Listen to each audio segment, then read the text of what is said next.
one of the most important things about seeing ourselves as a countercultural community is seeing ourselves as a community of God's presence.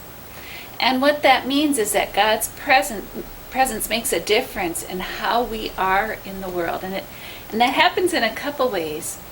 First of all, God's presence is like a huge light that shines in the dark places, both of ourselves and of the world.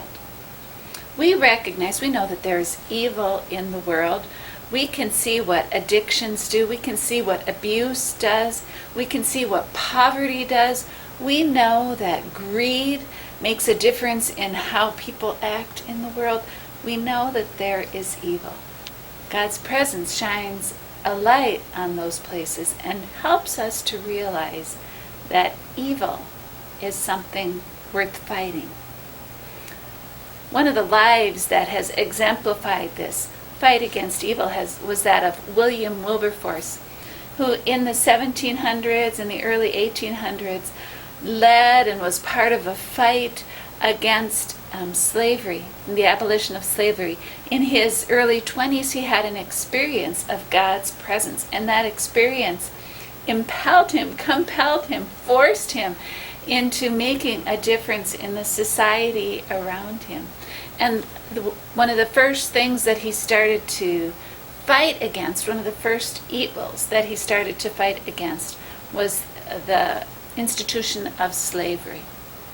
And he kept at it, even though he himself had failing health. He kept at it through the years until finally, when he was on his deathbed in the 1830s, he found out, he got the news that the Abolition of Slavery Act of 1833 was about to be passed, that all the things that stood in its way had been set aside, and it was about to be passed. His life exemplified that understanding that God's presence shines a light on evil. It helps us understand that evil is worth fighting and gives us the strength to do it.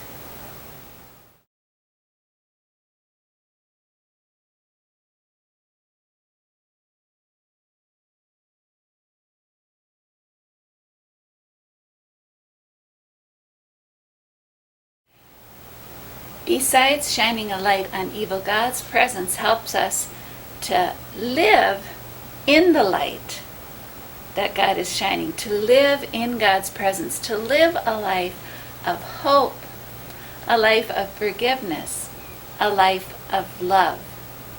So we understand, as we are part of a community of God's presence, that we are all brothers and sisters, that everyone has value, and that we are never stuck feeling as though we don't have value or don't have worth. And our brothers and sisters are the same. In his book on prayer, Philip Yancey tells the story of a woman named Dee from Costa Rica who was sold into sexual slavery when she was only 4 years old. In an attempt to dull the pain, she used cocaine, she used alcohol. She lived her life feeling that she was filthy. Her children were taken away from her. She didn't have any sense of worth. Till finally one night, one of the clients beat her and she ended up in the hospital. And when she was in the hospital, she ended up down on her knees on that hospital floor, begging God to change her, to help her to get out of that system of abuse that she was part of.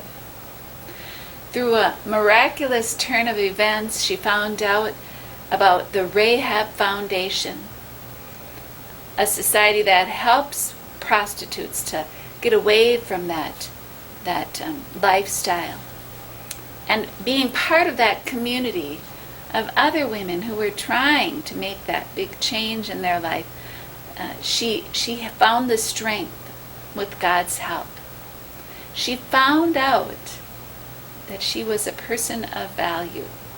She found out that her past didn't have to define her future, that God's power, God's strength, God's forgiveness is transformational and helps people start a new path when that is necessary.